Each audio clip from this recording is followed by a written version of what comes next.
ओम शांति। मीठे बच्चे, साकार शरीर को याद करना भी भूत अभिमानी बनना है, क्योंकि शरीर 5 भूतों का है। तुम्हें तो देही अभिमानी बन एक विदेही बाप को याद करना है। प्रश्न है, सबसे सर्वोत्तम कार्य कौन सा है जो बाप ही करते हैं? उत्तर, सारी तमो प्रधान सृष्टि को सतो प्रधान सदा सुखी बना देना, वह है सबसे सर्वोत्तम कार्य जो बाप ही करते हैं। इस ऊंचे कार्य के कारण उनके यादगार भी बहुत ऊंचे ऊंचे बनाए हैं। प्रश्न है, किन 2 शब्दों में सारे ड्रामा का राज आ जाता है? उत्तर, पूज्य और पुजारी। जब तुम पूज्य हो तब पुरुषोत्तम हो, फिर मध्यम कनिष्ठ बनते। माया पूज्य से पुजारी बना देती है। गीत बजा है, महफिल में जल उठी शमा। ओम शांति। भगवान बैठ बच्चों को समझाते हैं कि मनुष्य को भगवान नहीं कहा जा सकता। ब्रह्मा विष्णु शंकर का भी चित्र है, उनको भगवान नहीं कह सकते। परमपिता परमात्मा का निवास उनसे भी ऊंच है, उनको ही प्रभु ईश्वर भगवान आदि कहते हैं। मनुष्य जब पुकारते हैं तो उन्हों को कोई भी आकार व साकार मूर्ति दिखाई नहीं पड़ती, इसलिए किस भी मनुष्य आकार को भगवान कह देते हैं। सन्यासियों को भी देखते हैं तो कहते हैं भगवान, परंतु भगवान खुद समझाते हैं कि मनुष्य को भगवान नहीं कहा जा सकता। निराकार भगवान को तो बहुत याद करते हैं। जिन्होंने गुरु नहीं किया है, छोटे बच्चे हैं, उनको भी सिखाया जाता है परमात्मा को याद करो, परंतु किस परमात्मा को याद करो यह नहीं बताया जाता। कोई भी चित्र बुद्धि में नहीं रहता। दुख के समय कह देते हैं, हे प्रभु, कोई गुरु व देवता आदि का चित्र उनके सामने नहीं आता है। बल बहुत गुरु किए हों तो भी जब हे भगवान कहते हैं तो कभी उनको गुरु याद नहीं आएगा। अगर गुरु को याद कर और ही भगवान कहें तो वह मनुष्य तो जन्म मरण में आने वाला हो गया। तो यह गोया 5 तत्वों के बने हुए शरीर को याद करते हैं, जिसको 5 भूत कहा जाता है। आत्मा को भूत नहीं कहा जाता। तो वह जैसे भूत पूजा हो गई, बुद्धि योग शरीर तरफ चला गया। अगर किसी मनुष्य को भगवान समझते तो ऐसे नहीं कि उनमें जो आत्मा है उसको याद करते हैं। नहीं, आत्मा तो दोनों में है, याद करने वाले में भी है, तो जिसको याद करते हैं उनमें भी है। परमात्मा को तो सर्वव्यापी कह देते, परंतु परमात्मा को पाप आत्मा नहीं कहा जा सकता।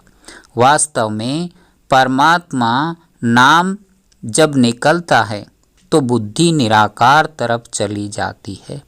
निराकार बाप को निराकार आत्मा याद करती है, उसको देही अभिमानी कहेंगे। साकार शरीर को जो याद करते हैं वह जैसे भूत अभिमानी है। भूत भूत को याद करते हैं, क्योंकि अपने को आत्मा समझने बदले 5 भूतों का शरीर समझते हैं। नाम भी शरीर पर पड़ता है। अपने को भी 5 तत्वों का भूत समझते हैं और उनको भी शरीर से याद करते हैं। देही अभिमानी तो है नहीं। अपने को निराकार आत्मा समझें तो निराकार परमात्मा को याद करें। सभी आत्माओं का संबंध पहले पहले परमात्मा से है। आत्मा दुख में परमात्मा को ही याद करती है, उनके साथ संबंध है। वह आत्माओं को सभी दुखों से छुड़ाते हैं। उनको क्षमा भी कहते हैं। कोई बत्ती आदि की तो बात नहीं, वह तो परमपिता परमात्मा है। क्षमा कहने से मनुष्य फिर ज्योति समझ लेते हैं। यह तो बाप ने खुद समझाया है, मैं परम आत्मा हूँ, जिसका नाम शिव है। शिव को रुद्र भी कहते हैं। उस निराकार के ही अनेक नाम है और कोई के इतने नाम नहीं। ब्रह्मा विष्णु शंकर का एक ही नाम है। जो भी देहधारी हैं उन्हों का एक ही नाम है। एक ईश्वर को ही अनेक नाम दिए जाते हैं। उनकी महिमा अपरम अपार है। मनुष्य का एक नाम फिक्स है। अब तुम मरजीवा बने हो तो तुम्हारे पर दूसरा नाम रखा गया है, जिससे पुराना सब भूल जाए। तुम परमपिता परमात्मा के आगे जीते जी मरते हो, तो यह है मरजीवा जन्म। तो जरूर मात पिता पास जन्म लिया जाता है। यह गुह्य बातें बाप बैठ तुमको समझाते हैं। दुनिया तो शिव को जानती नहीं, ब्रह्मा विष्णु शंकर को जानती है। ब्रह्मा का दिन ब्रह्मा की रात भी कहते हैं। यह भी सिर्फ सुना है, ब्रह्मा द्वारा स्थापना, परंतु कैसे यह नहीं जानते। अब क्रिएटर तो जरूर नया धर्म नई दुनिया रचेगा। ब्रह्मा द्वारा ब्राह्मण कुल ही रचेगा। तुम ब्राह्मण ब्रह्मा को नहीं, परमपिता परमात्मा को याद करते हो, क्योंकि ब्रह्मा द्वारा तुम उनके बने हो। बाहर वाले देह अभिमानी ब्राह्मण ऐसे अपने को ब्रह्मा के बच्चे शिव के पोत्रे नहीं कहेंगे। शिव बाबा जिसकी जयंती भी मनाते हैं, परंतु उनको न जानने कारण उनका कदर नहीं है। उनके मंदिर में जाते हैं, समझते हैं ये ब्रह्मा विष्णु शंकर व लक्ष्मी नारायण तो नहीं है, वह जरूर निराकार परमात्मा है। और सभी एक्टर्स का अपना अपना पार्ट है। पुनर्जन्म लेते हैं तो भी अपना नाम धरते हैं। यह परम पिता परमात्मा एक ही है, जिसका व्यक्त नाम रूप नहीं है, परंतु मूढ़मति मनुष्य समझते नहीं है।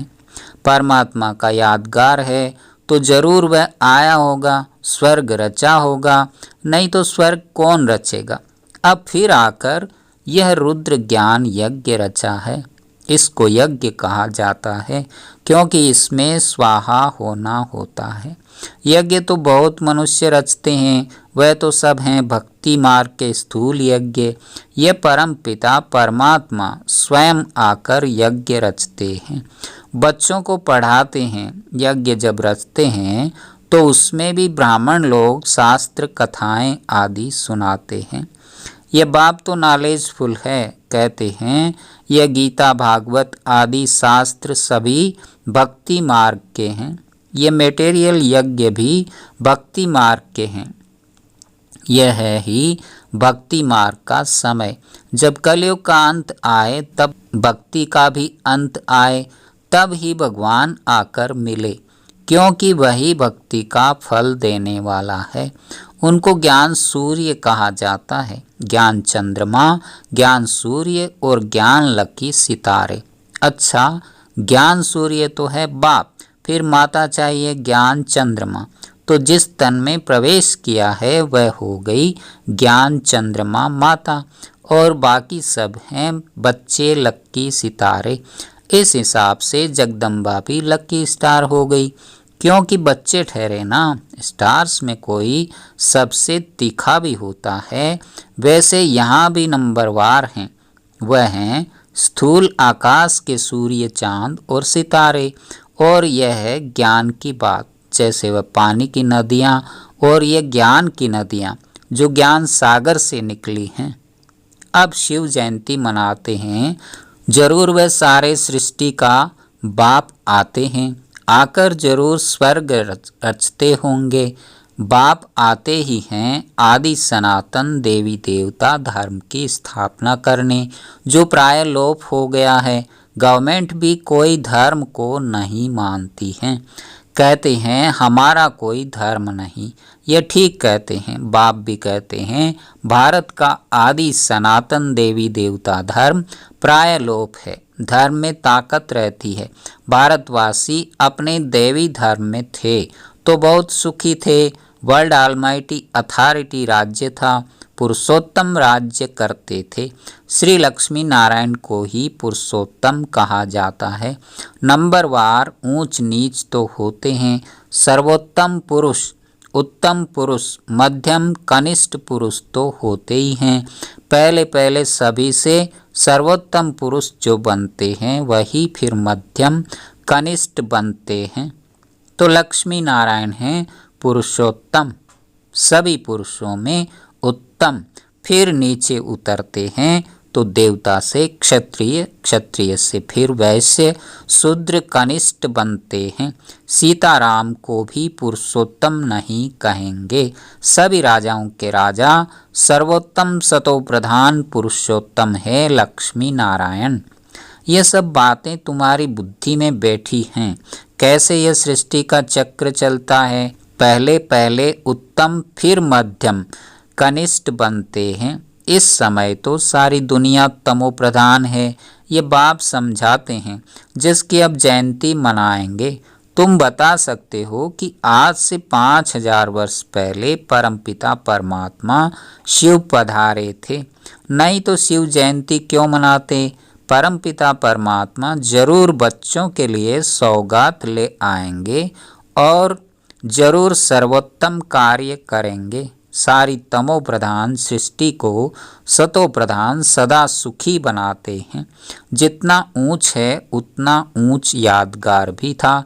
जिस मंदिर को लूट कर ले गए, मनुष्य चढ़ाई करते ही हैं धन के लिए। फॉरेन से भी आए धन के लिए। उस समय भी धन बहुत था, परंतु माया रावण ने भारत को कौड़ी तुल्य बना दिया है। बाप आकर हीरे तुल्य बनाते हैं। ऐसे शिव बाबा को कोई भी नहीं जानते हैं। कह देते सर्वव्यापी है, ये कहना भी भूल है। नैया पार करने वाला सतगुरु एक है, डुबोने वाले अनेक हैं। सभी विषय सागर में डूबे हुए हैं। तब तो कहते हैं इस असार संसार विषय सागर से उस पार ले चलो जहाँ क्षीर सागर है। गाया भी जाता है कि विष्णु क्षीर सागर में रहते थे। स्वर्ग को क्षीर सागर कहा जाता है जहाँ लक्ष्मी नारायण राज्य करते हैं। बाकी ऐसे नहीं, विष्णु वहाँ क्षीर सागर में विश्राम करते हैं। वो लोग तो बड़ा तालाब बनाकर उसके बीच में विष्णु को रखते हैं। विष्णु भी लंबा चौड़ा बनाते हैं। इतने बड़े तो लक्ष्मी नारायण होते नहीं, बहुत 6 फुट होंगे।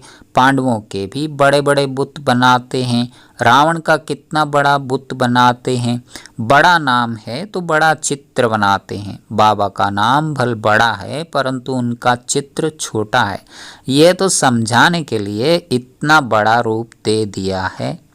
बाप कहते हैं मेरा इतना बड़ा रूप नहीं है। जैसे आत्मा छोटी है वैसे ही मैं परमात्मा भी स्टार मिसल हूँ। उसको सुप्रीम सोल कहा जाता है। वह सबसे ऊंच, उसी में सारा ज्ञान भरा हुआ है। उनकी महिमा गाई हुई है कि वह मनुष्य सृष्टि का बीज रूप है, ज्ञान का सागर है, चैतन्य आत्मा है। परंतु सुनावे तब जब आर्गन्स लेवे। जैसे बच्चा भी छोटे आर्गन्स से बात नहीं कर सकता है। बड़ा होता है तो शास्त्र आदि देखने से अगले संस्कारों की स्मृति आ जाती है। तो बाप बैठ बच्चों को समझाते हैं मैं फिर से 5000 वर्ष बाद तुमको वही राजयोग सिखाने आया हूँ। श्री कृष्ण ने कोई राजयोग नहीं सिखाया है। उन्होंने तो प्रारब्ध भोगी है। 8 जन्म सूर्यवंशी, 12 जन्म चंद्रवंशी, फिर 63 जन्म वैश्य शूद्रवंशी बने। अभी सबका यह अंतिम जन्म है। ये श्री कृष्ण की आत्मा भी सुनती है, तुम भी सुनते हो। यह है संगम युगी ब्राह्मणों का वर्ण। फिर तुम ब्राह्मण से जाकर देवता बनेंगे। ब्राह्मण धर्म, सूर्यवंशी देवता धर्म और चंद्रवंशी क्षत्रिय धर्म, तीनों का स्थापक एक ही परमपिता परमात्मा है। तो तीनों का शास्त्र भी एक होना चाहिए, अलग अलग कोई शास्त्र है नहीं। ब्रह्मा इतना बड़ा सभी का बाप है, प्रजापिता उनका भी कोई शास्त्र है नहीं, एक गीता में ही भगवानुवाच है। ब्रह्मा भगवानुवाच नहीं है, यह है शिव भगवानुवाच ब्रह्मा द्वारा, जिससे शूद्रों को कन्वर्ट कर ब्राह्मण बनाया जाता है। ब्राह्मण ही देवता और जो नापास होते हैं वह क्षत्रिय बन जाते हैं। दो कला कम हो जाती है, कितना अच्छी रीति समझाते हैं। ऊंचते ऊंच परम पिता परमात्मा, फिर ब्रह्मा विष्णु शंकर, उनको भी पुरुषोत्तम नहीं कहेंगे। जो पुरुषोत्तम बनते हैं वही फिर कनिष्ठ भी बनते हैं। मनुष्यों में सर्वोत्तम है लक्ष्मी नारायण, जिसके मंदिर भी हैं, परंतु उनकी महिमा को कोई जानते नहीं है, सिर्फ पूजा करते रहते हैं। अब तुम पुजारी से पूज्य बन रहे हो, माया फिर पुजारी बना देती है। ड्रामा ऐसा बना हुआ है, जब नाटक पूरा होता है तभी मुझे आना पड़ता है, फिर वृद्धि होना भी ऑटोमेटिकली बंद हो जाता है। फिर तुम बच्चों को आकर अपना अपना पार्ट रिपीट करना है। ये परम पिता परमात्मा खुद बैठ समझाते हैं, जिसकी जयंती भक्ति मार्ग में मनाते हैं, यह तो मनाते ही रहेंगे। स्वर्ग में तो कोई की भी जयंती नहीं मनाते हैं, श्री कृष्ण राम आदि की भी जयंती नहीं मनाएंगे, वह तो खुद प्रैक्टिकल में होंगे। यह तो होकर गए हैं तब मनाते हैं, वहाँ वर्ष पर श्री कृष्ण का बर्थडे नहीं मनाएंगे, वहाँ तो सदैव खुशियाँ है ही। बर्थडे क्या मनाएंगे, बच्चे का नाम तो माता पिता ही रखते होंगे, गुरु तो वहाँ होता नहीं। वास्तव में इन बातों का ज्ञान और योग से कोई कनेक्शन नहीं है। बाकी वहाँ की रस्म क्या है सो पूछना होता है, या तो बाबा कह देंगे, वहाँ के कायदे जो होंगे वह चल पड़ेंगे। तुमको पूछने की क्या दरकार है, पहले मेहनत कर अपना पद तो प्राप्त कर लो, लायक तो बनो, फिर पूछना। ड्रामा में कोई ना कोई कायदा होगा। अच्छा मीठे मीठे सिके लदे बच्चों प्रति माता पिता बाप दादा का याद प्यार और गुड मॉर्निंग। रूहानी बाप की रूहानी बच्चों को नमस्ते। हम रूहानी बच्चों की रूहानी बाप दादा को याद प्यार गुड मॉर्निंग और नमस्ते। धारणा के लिए मुख्य सार। नंबर 1, अपने को निराकार आत्मा समझ निराकार बाप को याद करना है, किसी भी देहधारी को नहीं। मर जीवापन पुरानी बातों को बुद्धि से भूल जाना है। नंबर 2, बाप के रचे हुए इस रुद्र यज्ञ में संपूर्ण स्वाहा होना है। शूद्रों को ब्राह्मण धर्म में कन्वर्ट करने की सेवा करनी है।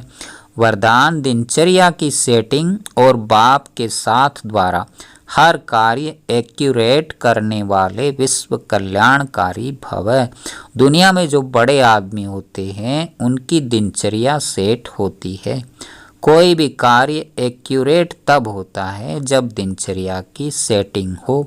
सेटिंग से समय एनर्जी सब बच जाते हैं। एक व्यक्ति 10 कार्य कर सकता है, तो आप विश्व कल्याणकारी जिम्मेवार आत्माएं हर कार्य में सफलता प्राप्त करने के लिए दिनचर्या को सेट करो और बाप के साथ सदा कंबाइंड होकर रहो।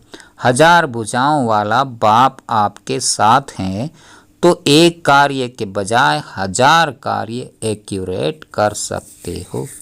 स्लोगन, सर्व आत्माओं प्रति शुद्ध संकल्प करना ही वरदानी मूर्त बनना है। ओम शांति।